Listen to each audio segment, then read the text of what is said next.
Yang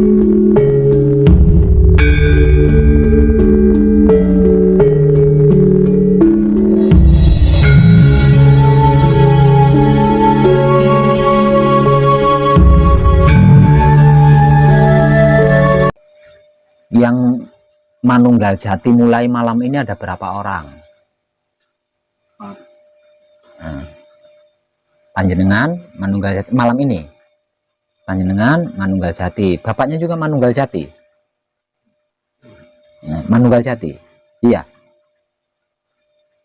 Iya. Iya. Sama Pak Dadang juga malam ini 4 orang. Yang dari kemarin panjenengan ya.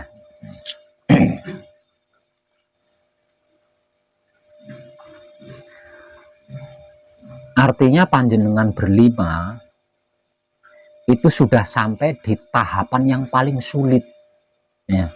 Tahapan paling sulit adalah manunggal jati, tahapan paling rumit adalah manunggal jati. Dan saya tidak minta apa-apa sama panjenengan, saya cuma minta kesungguhan panjenengan. Kalau panjenengan bersungguh-sungguh, tidak ada yang sulit, tidak ada yang rumit. Lawang tentang dirinya sendiri gitu, tentang dirinya sendiri, bukan tentang yang lain kan. Yang saya minta panjenengan bersungguh-sungguh.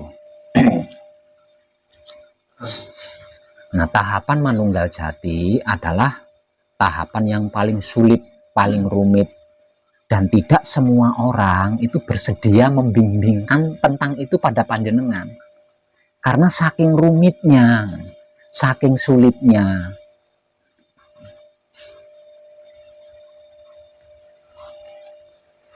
Nah, terus pertanyaan saya buat panjenengan yang manunggal jati sejak kemarin, panjenengan mengalami kesulitan apa tidak?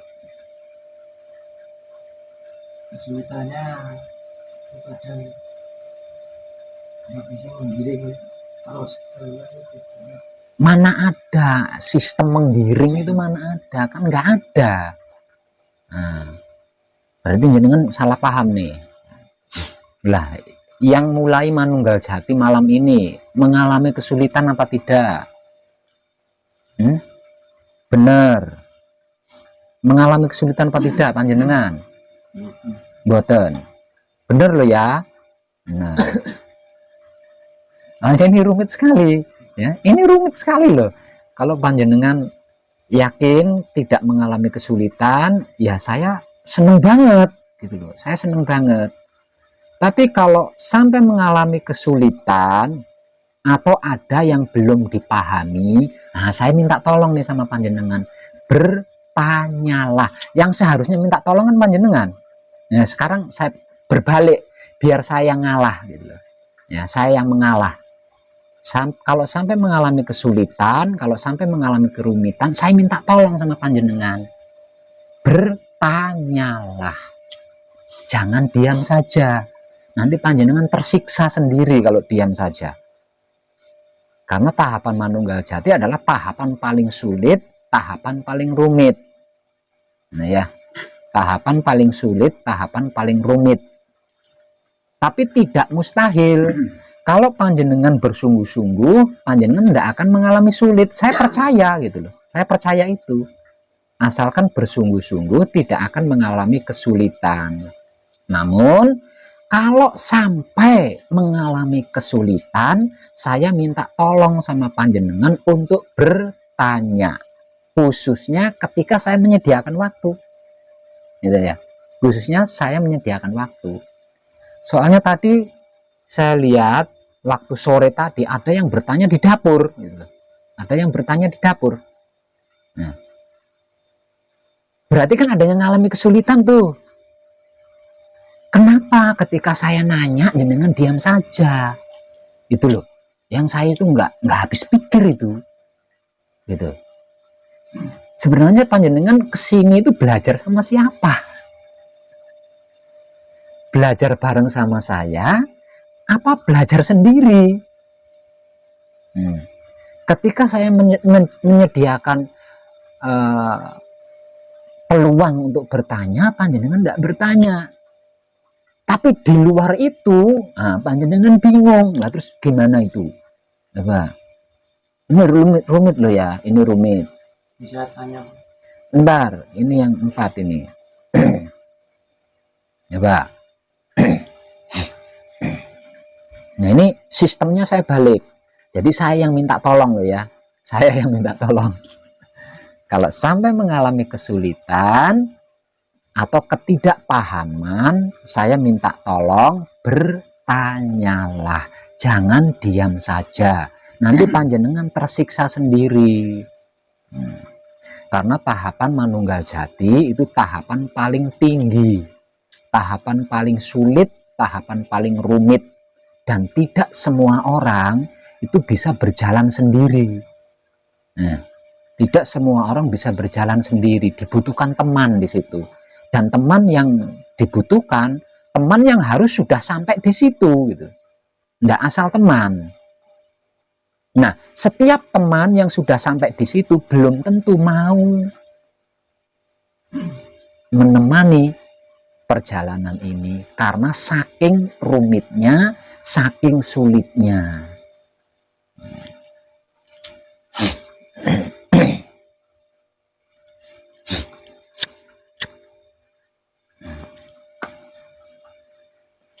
Lah untuk panjenengan yang manunggal jati sejak kemarin, apa yang mau ditanyakan coba? Kesulitan saya untuk merasakan manunggalnya yang dari otak ke jantung sampai ke hotspot, titik yang lain itu saya tidak bisa merasakan sebetulnya. Kadang hilang, kadang ada gitu, kadang hilang terus gitu, nggak bisa. Ya berarti panjenengan bisa merasakan, lawang tahu hilang, ya kan? Lah itu tahu hilang itu Hilang pas kadang patah, berikutnya nggak ketemu. Namanya juga orang sedang belajar. Nah kalau selalu bisa berarti sudah ahli. Namanya orang belajar ya seperti itu.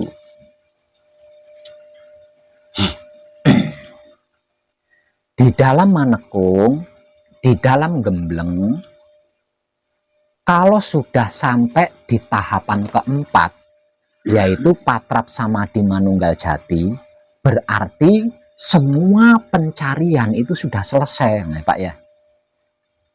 Semua pencarian, kalau panjenengan pernah mencari sesuatu, ketika panjenengan mencapai tahap keempat, yaitu manunggal jati, berarti pencarian itu sudah selesai. Pencarian itu sudah panjenengan ketemukan. Artinya pencarian itu sudah selesai. Kalau panjenengan punya pertanyaan, maka jawabannya sudah panjenengan temukan. Artinya pertanyaan pun sudah selesai. Tapi saya belum menemukan apa yang saya cari, Pak Web.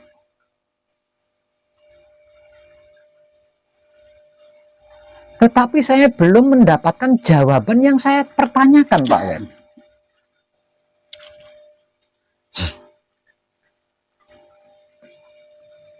Sekarang saya nanya, usia panjenengan berapa?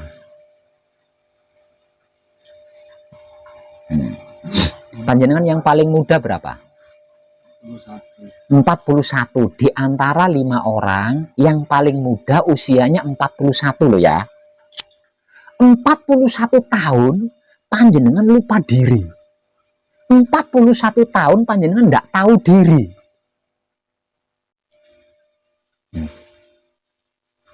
Bagaimana mungkin hanya beberapa menit panjenengan patrap samadhi manunggal jati minta tahu apa yang panjenengan cari, minta mendapatkan apa yang panjenengan tanyakan. Lawang apapun yang panjenengan cari itu sesungguhnya jati diri panjenengan sendiri. Apapun yang panjenengan pertanyakan itu sesungguhnya jati diri panjenengan sendiri. Dan selama 41 tahun panjenengan tidak tahu diri gitu.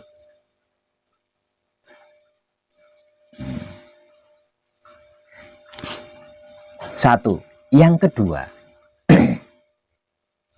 jati diri manusia hidup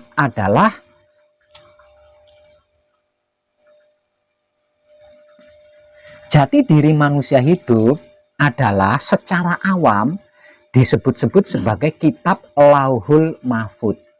Ya, secara awam disebut-sebut sebagai kitab Lauhul Mahfud. Kitab Lauhul Mahfud yang bisa menyentuh itu adalah hidup kita. Yang bisa membuka itu adalah hidup kita. Yang bisa membaca juga hanya hidup kita.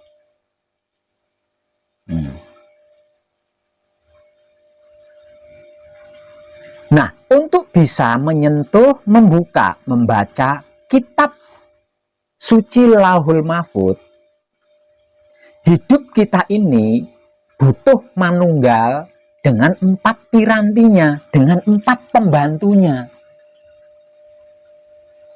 yaitu sedulur papat atau kawulonya.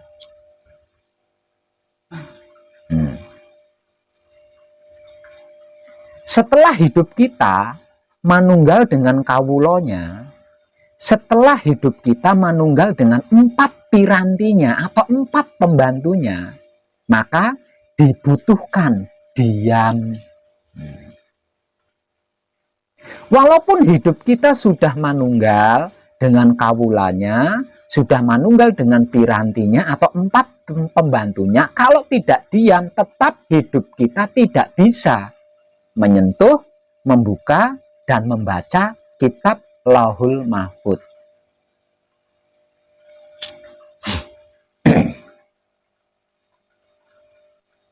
Sebab karena itu dibutuhkan diam. Dengan diam berarti hidup tidak terhambat, hidup tidak terganggu.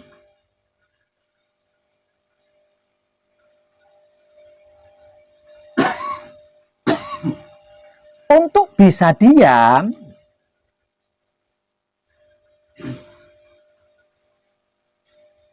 suka tidak suka harus menghentikan pencarian. Harus menghentikan pertanyaan-pertanyaan. Kenapa pencarian dan pertanyaan itu harus dihentikan? Karena sudah ketemu, sudah dapat. Tinggal menyaksikan. Lah, untuk bisa menyaksikan, kan kitab Lauhul Mahfud harus tersentuh, harus dibuka, harus dibaca. Kalau kitab Lauhul Mahfud ini belum tersentuh, bagaimana kita bisa menyaksikan?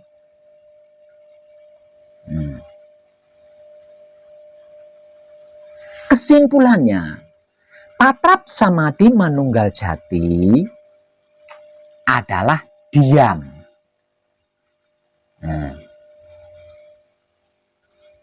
Diam ini berarti tidak mencari, kan? Kalau mencari namanya tidak diam. Diam ini berarti tidak bertanya, kan? Kalau bertanya berarti tidak diam.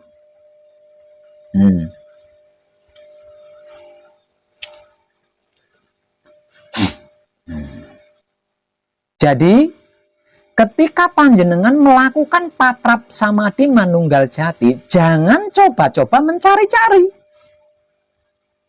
Jangan coba-coba mencari-cari. Atau mengalami sesuatu hal, kemudian panjenengan bertanya-tanya.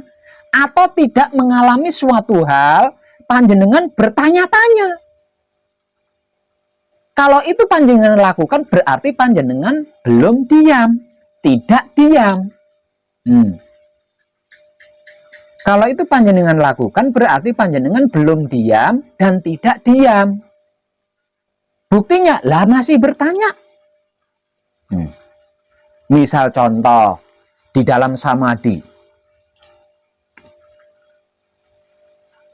kok di batuk saya belum ada sesuatu, lah itu bertanya.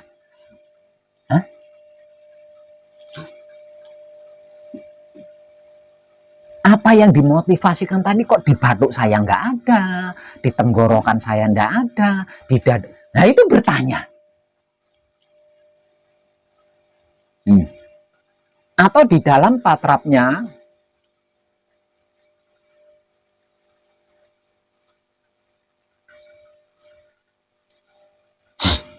mencari-cari sesuatu yang dimotivasikan tadi, yang katanya di sini itu mana? Gimana itu menurut panjenengan? Menurut panjenengan itu sudah diam belum?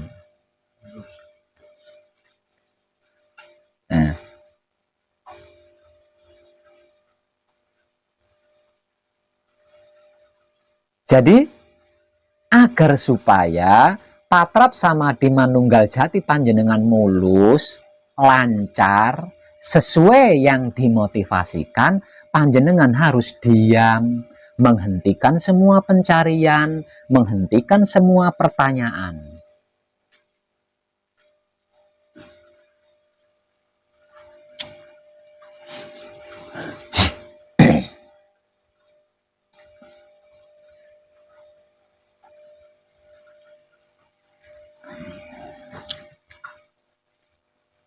Di dalam prakteknya, patrap samadhi manunggal jati itu kan sistem menunggu.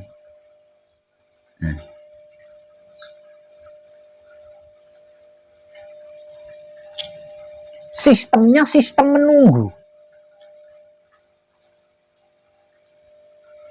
Kenapa kok menunggu? Lawang yang berjalan, yang melakukan perjalanan, itu kan bukan jasad kita, bukan raga kita.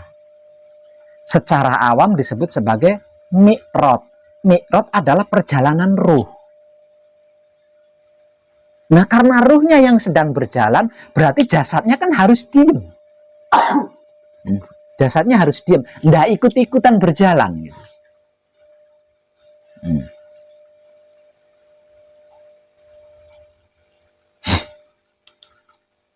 Nah, kalau jasadnya, raganya tidak diam, tidak akan mungkin raga kita bisa merasakan perjalanan ruh. Karena ruh itu halus, halusnya halus, super halus. Itu ruh. Sebab karena itu, kita cukup diam menunggu. Diam menunggu, nggak perlu ngapa-ngapain. Diam menunggu. Dan apa yang dimotivasikan tentang 7 titik diri, itu akan muncul dengan sendirinya. Akan terlalui dengan sendirinya. Nah, kalau udah sampai, kan dapat rasanya. Lah tinggal sadari aja, oh berarti saya sudah nyampe di sini. Sesuai motivasi berarti saya sudah nyampe di sini.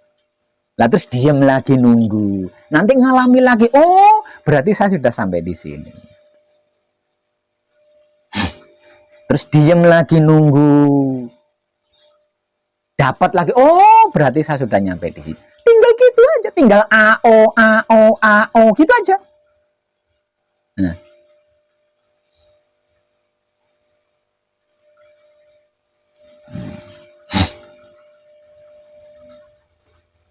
Nah, panjenengan enggak.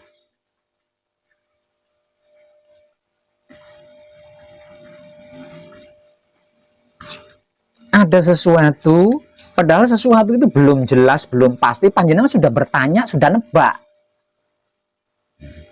Apa ini ya? Artinya panjenengan enggak diam gitu loh. Panjenengan tidak diam. Ada gremet-gremet di batuk, jenengan udah nebak-nebak. Kok rasanya beda ya seperti yang dimotivasikan. Motivasinya seperti itu, tapi kok rasanya kok gremet-gremet. Gremet itu padahal itu semut itu, tapi jenengan tebak-tebak udah. Udah jenengan tebak-tebak, udah jenengan tanya-tanya udah. Ya biar. Lah terus letak diamnya di mana?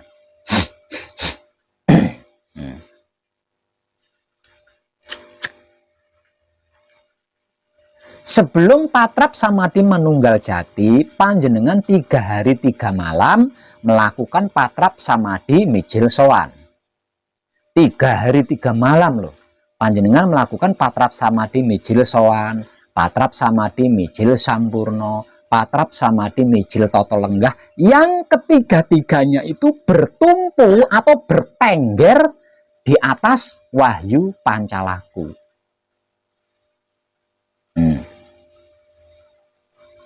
Saya ulang, selama 3 hari 3 malam sebelum patrap samadhi manunggal jati, selama 3 hari 3 malam panjenengan itu melakukan patrap samadhi mijil sowan, patrap samadhi mijil sampurno, patrap samadhi mijil toto lenggah, dan ketiga-tiganya itu berdiri di atas wahyu pancalaku.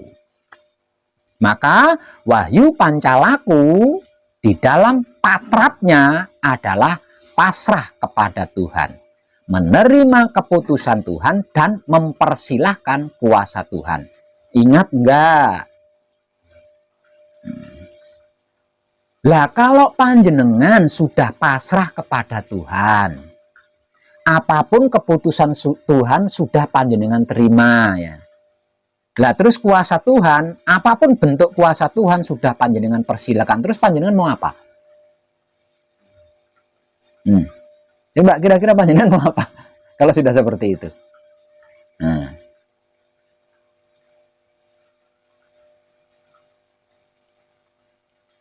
Nah sekarang panjenengan sudah sampai di tahapan keempat, yaitu patrap samadhi manunggal jati. Kok tidak diam? Berarti sia-sia loh panjenengan 3 hari 3 malam melakukan kepasrahan kepada Tuhan.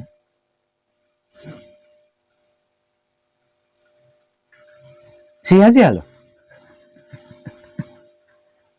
Panjenengan sudah berjuang untuk bisa pasrah totalitas, untuk bisa menyerahkan diri panjenengan secara totalitas kepada Tuhan. Apapun keputusan Tuhan diterima selama 3 hari 3 malam itu. Bagaimanapun bentuk kekuasaan Tuhan sudah panjenengan persilahkan.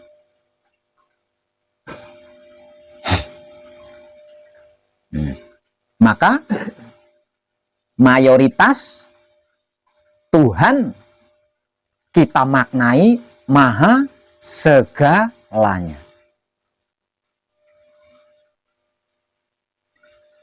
Nah kalau sudah seperti itu, adakah sesuatu alasan yang membuat panjenengan tidak bisa diam? Kalau sudah seperti itu. Tidak ada alasan satupun yang bisa membuat panjenengan tidak diam, itu enggak ada.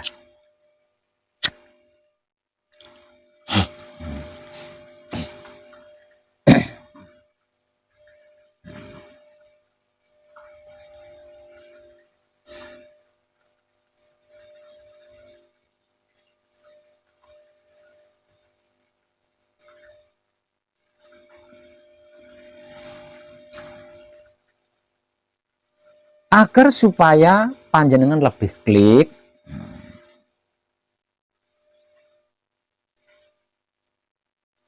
akan saya motivasikan langsung dari saya tentang patrap samadhi manunggal jati. Pertahankan, perhatikan baik-baik. Bukan berarti saya tidak percaya kalau panjenengan tidak mengalami kesulitan ya.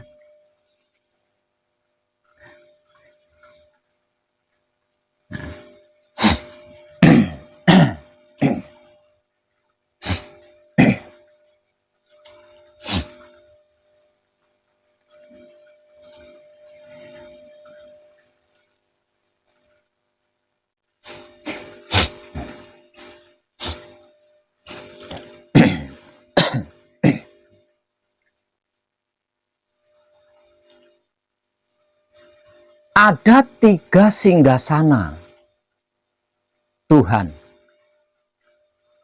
di dalam diri setiap manusia hidup. Tidak peduli itu manusianya siapa dan bagaimana. Tidak peduli.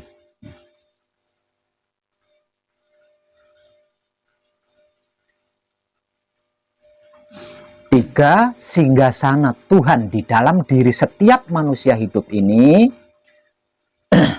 lebih viral, disebut-sebut sebagai Baitul Makmur. Yang sering saya bahasakan dengan sangat sederhana sebagai otak atau pikiran. Itu bahasa paling sederhana daripada Baitul Makmur.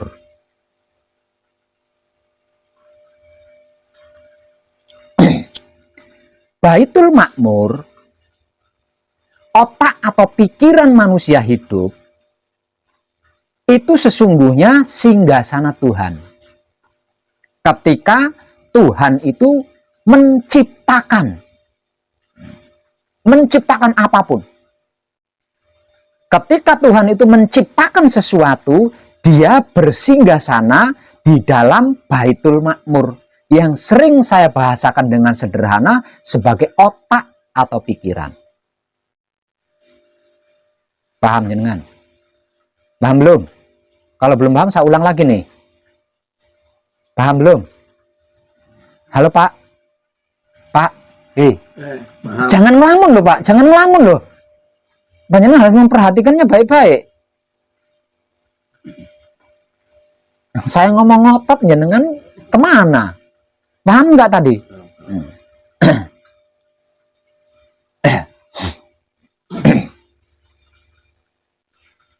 Yang kedua, singgasana Tuhan yang kedua viral disebut sebagai Baitul Muharram, yang sering saya bahasakan dengan sangat sederhana sebagai hati atau batin. Tidak ada yang lebih sederhana dari itu, daripada Baitul Muharram. Baitul Muharram, hati atau batinnya manusia, adalah singgasana Tuhan kedua. Ketika Tuhan itu memelihara apapun yang sudah diciptakan. Ini paham belum? Paham? Bisa paham nggih? Pak Brebes? Bisa paham? Jangan ngelamun loh Pak, tolong jangan ngelamun Pak ya. Jangan ngelamun. Yang ketiga, singgasana Tuhan yang ketiga viral disebut-sebut sebagai Baitul Muqaddas atau Baitul Maqdis, yang juga sering saya bahasakan dengan sangat sederhana sebagai kelamin atau syahwat. Ingat, jangan salah paham tentang syahwat ini ya. Syahwat yang dimaksud di sini adalah keinginan, bukan seks.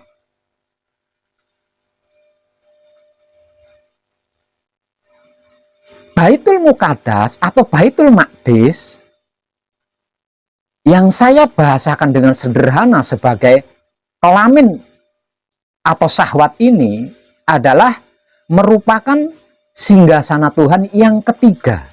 Ketika Tuhan itu menyempurnakan apapun yang dia pelihara.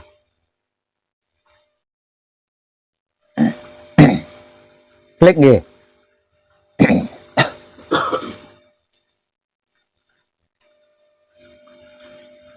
Yang kedua, ada 7 titik dimensi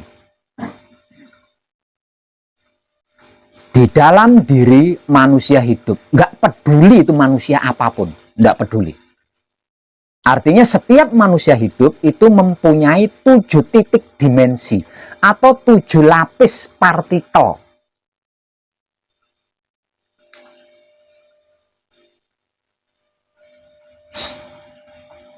Masing-masing sebagai berikut. Titik pertama adalah titik hotspot cakra otak. Titik hotspot cakra otak ini merupakan portal atau pintu gerbang memasuki singgasana Baitul Makmur, otak atau atau pikiran.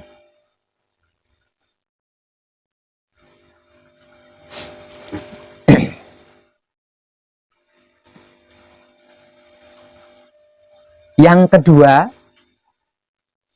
titik kundalini nang.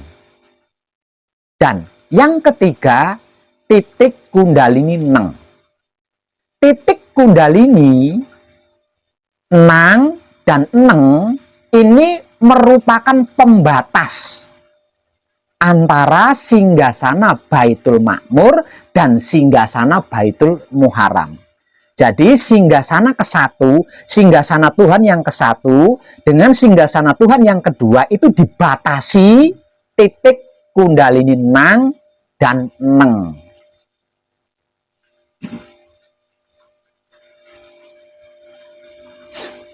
Yang keempat adalah titik hotspot cakra jantung. Titik hotspot cakra jantung ini adalah portal atau pintu gerbang untuk memasuki singgasana Baitul Muharram.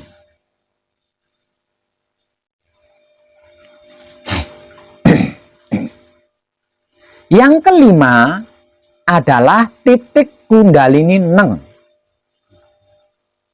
Yang keenam adalah titik kundalini neng ya, neng. Dan yang keenam adalah titik kundalini nung. Titik kundalini neng dan titik kundalini nung ini merupakan pembatas antara singgasana Baitul Muharram dan singgasana Baitul Muqaddas.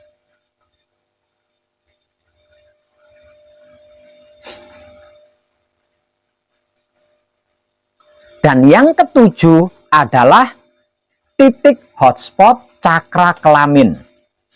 Lah, titik hotspot cakra kelamin ini merupakan portal atau pintu gerbang untuk memasuki singgasana Tuhan ketiga, yaitu Baitul Muqaddas atau Baitul Maqdis.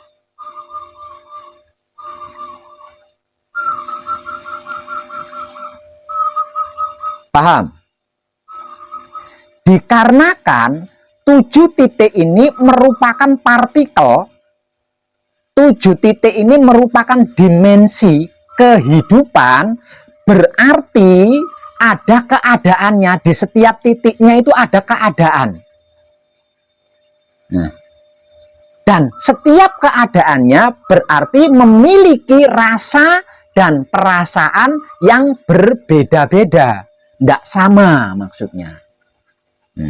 Rasanya keadaannya itu berbeda-beda di antara 1 titik sampai titik ke-7 ini, berbeda-beda dikarenakan itu adalah dimensi.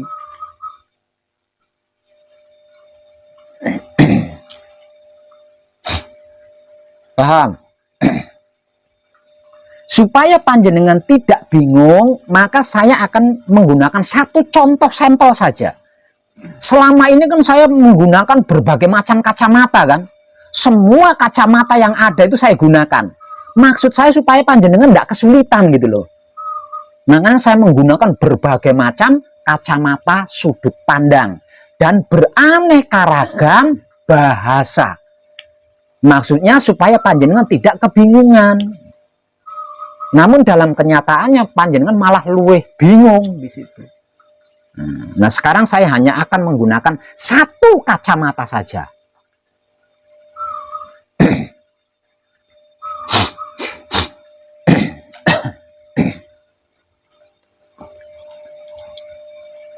Yang pertama adalah rasa keadaan titik hotspot cakra otak. Titik hotspot cakra otak, rasa keadaannya adalah mumet. Ya, wes. 1 sudut pandang saja ya, mumet atau sakit kepala.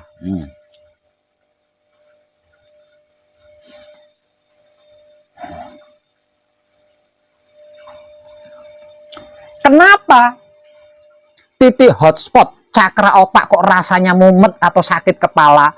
Itu menandakan kalau Baitul Makmur atau otak pikiran panjenengan belum terlalu bersih. Kalau otak atau pikiran panjenengan benar-benar bersih, rasanya ya plong, glundang plong. Klik belum? Yang kedua, rasanya keadaan titik kundalini nang. Nang berarti tenang. Dari istilah ini saja seharusnya panjenengan udah tahu bahwasanya rasanya keadaan titik kundalini nang adalah tenang, karena nang itu maksudnya adalah tenang. Satu kacamata saja saya gunakan. Ayo. Artinya rasanya keadaan titik kundalini nang adalah tenang. Nah, ini duduk perkaranya panjenengan mudeng nggak, tenang itu bagaimana? Nah. Yang ketiga adalah titik kundalini neng. Rasanya keadaan titik kundalini neng.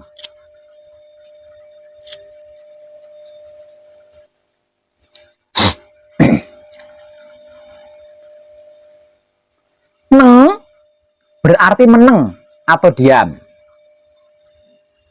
Rasanya keadaan titik kundalini neng, karena neng yang dimaksud adalah meneng atau diam, berarti rasanya ya meneng, anteng. Tahu karena panjenengan belum pernah diem sih ya, jadi nggak tahu rasanya diem itu seperti apa. Kalau panjenengan pernah diam, panjenengan pasti tahu rasanya diam itu seperti apa. Rasanya menang itu seperti apa. Ketika panjenengan diam, panjenengan tidur, jadi panjenengan nggak bisa merasakan tidur itu seperti apa. Nah, itu satu kacamata yang saya gunakan. Artinya rasanya keadaan titik kundalini neng adalah meneng atau diam. Soalnya saya menggunakan banyak istilah malah bingung. Nah, iya.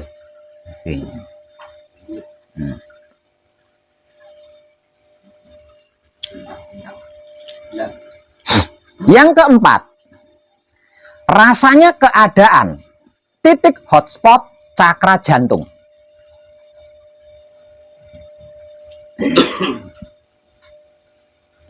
Rasanya titik hotspot cakra jantung adalah besesek atau penuh dadanya itu, penuh dadanya.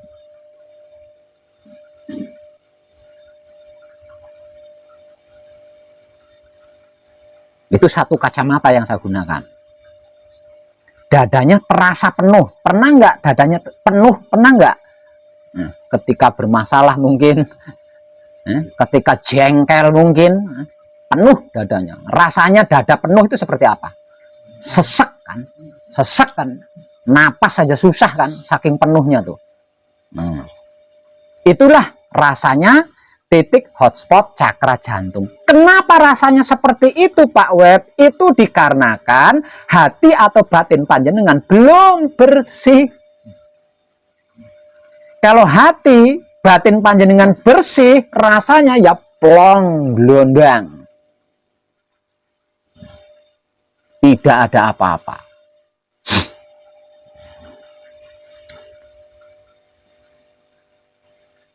Yang kelima, rasanya keadaan titik kundalini ning. Ning berarti hening, sunyi.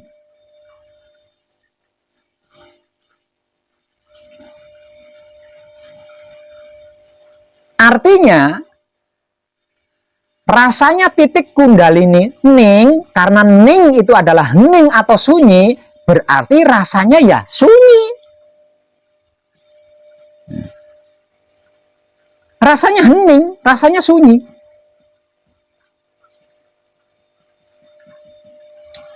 itu kalau saya menggunakan satu kacamata saja. Kemarin malam saya menggunakan banyak kacamata itu, makanya tambah bingung. Kudunya kan malah sederhana ya. Ya kan? Oh, ketemu langsung bisa ketemu kesimpulan. Nyatanya malah tambah bingung. Makanya saya sekarang menggunakan satu kacamata saja.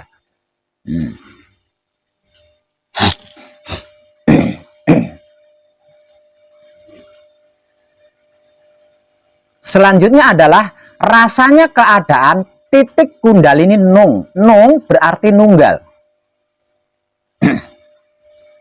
Nunggal. Nung berarti nunggal. Jenengan tahu nunggal?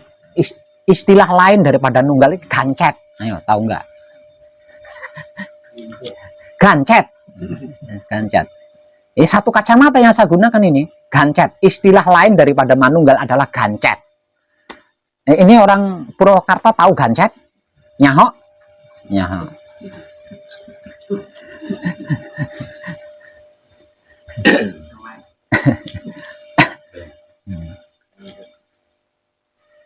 Rasanya keadaan titik kundalini nung dikarenakan nung adalah nunggal, arti maksudnya berarti rasanya titik kundalini nung adalah plong.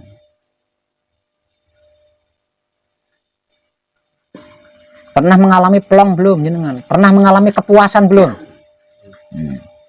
Plong. Itu satu kacamata yang saya gunakan. Berarti rasanya titik kundalini nung adalah plong.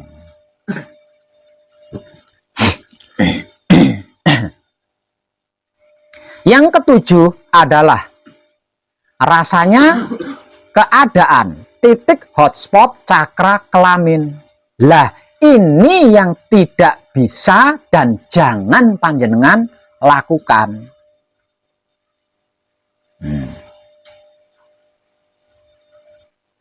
Karena saya tahu apa Pak Web, kelamin atau syahwat panjenengan masih belum bersih. Artinya kalau ini diungkap, panjenengan juga mengetahui wis mesti ngaceng gitu loh. Karena apa? Karena rasanya titik hotspot cakra kelamin adalah ngaceng. Rasanya ngaceng itu seperti apa? Sini dibuka celananya, tak cengke. Rasanya seperti apa?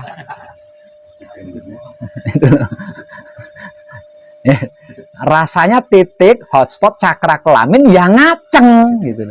Nah, rasanya ngaceng tuh piye ya? Supaya ndak katanya harus buka celana, saya ngaceng-ngaceng piye. Nah, itu kalau satu kacamata yang saya gunakan. Paham nggih? 7 titik rasa keadaannya masing-masing, paham nggih? Dan semuanya itu tidak perlu panjenengan cari. Ndak perlu panjenengan tanya. Ndak perlu panjenengan tebak-tebak. Cukup diam. Menunggu dan akan terlampaui. Karena yang melakukan perjalanan adalah ruh panjenengan, bukan panjenengan. Lah, panjenengan dengan ruh panjenengan itu berbeda. Panjenengan yang saya maksud itu adalah wujud panjenengan. Sedangkan ruh yang saya maksud itu adalah sedulur papat kalimo pancernya panjenengan yang sudah dalam keadaan manunggal jati.